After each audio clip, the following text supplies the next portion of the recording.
అస్మద్గురుభ్యో నమః. భగవద్బంధువులారా, మనం చెయ్యవలసిన పనులు మానివేసి ఎక్కడైనా కానీ గొప్పతనం వస్తే మనదే గొప్పతనం అనుకుని, ఎక్కడైనా నష్టం జరిగినట్టయితే భగవంతుడు నాకు ఈ కష్టం పెట్టాడు, నాకు గ్రహస్థితి బాగులేదు అందుకని ఇలా జరిగిందని కనిపించని దేవుణ్ణైనా తిడతాము, లేకపోతే ఫలానా వాడి యొక్క దృష్టి వల్ల నాకు ఇలా జరిగింది అంటాం. నీవు ఎక్కడో దోషారోపణ చేసే ముందు ఒక్కసారి నీ వంకకి నువ్వు చూసుకున్నట్టయితే దోషం ఎక్కడో తెలుస్తుంది.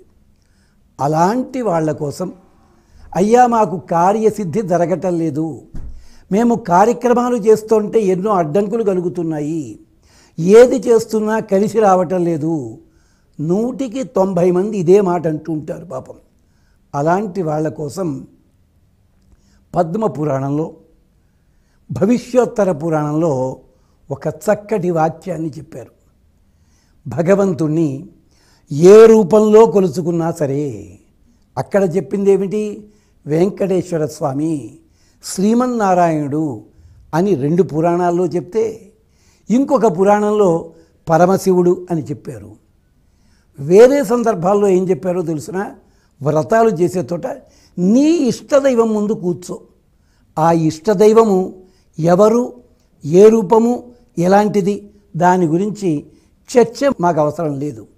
ఇష్టదైవం ముందు కూర్చుని ఈ మంత్రాన్ని గనక క్రమం తప్పకుండా 3 మండలాలు అంటే 340 రోజులు క్రమం తప్పకుండా రోజుకి 108 సార్లు చదవండి. చదివి పళ్ళు కానీ, పాలు కానీ, తేనె కానీ నివేదన చెయ్యండి. అది ప్రసాదంగా తీసుకోండి. తద్వారా మీకు ఎక్కడెక్కడ ఏ రకములైన ఆటంకములు కలుగుతున్నాయి, ఎక్కడెక్కడ ఏ ఇబ్బందులు కలుగుతున్నాయి, అవన్నీ తొలగిపోతాయి, అన్నీ కలిసి వస్తాయి. ఏమిటది?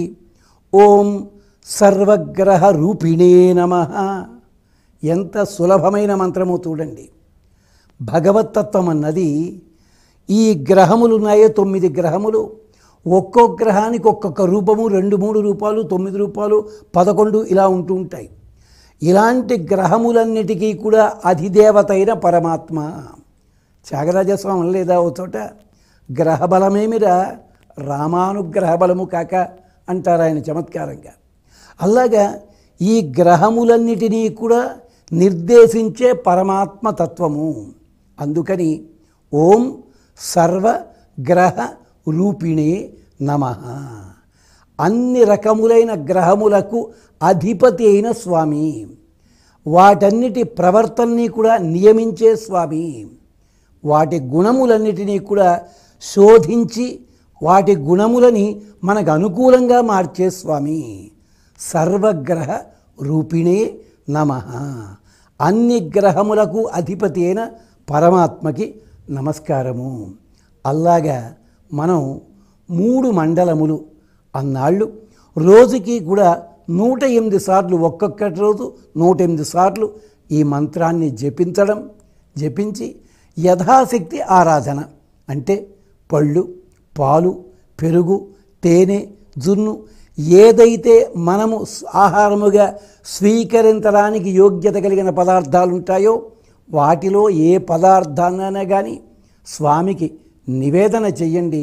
నివేదన చేసి ప్రసాదముగా స్వీకరించండి.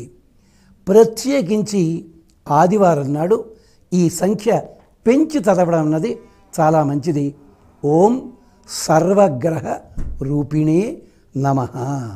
మరొక్క సూచన ఏమిటి అంటే, మీ ఇష్టదైవం ముందు కూర్చుని ఆరాధన చెయ్యండి. ఆ ఇష్టదైవము ఎవరు అన్నట్టయితే అది మీకే వదిలిపెడుతున్నాం. అంటే మన పూర్వీకులు ఎంత సౌకర్యాన్ని కలిగించారో చూడండి. ఆ ఆర్ద్ర భావన మీ మనస్సులో పెట్టుకోండి, ఆరాధన చెయ్యండి, ఫలితాన్ని పొందండి. మరొక విశేషంతో మళ్ళీ కలుసుకుందాం. అంతవరకు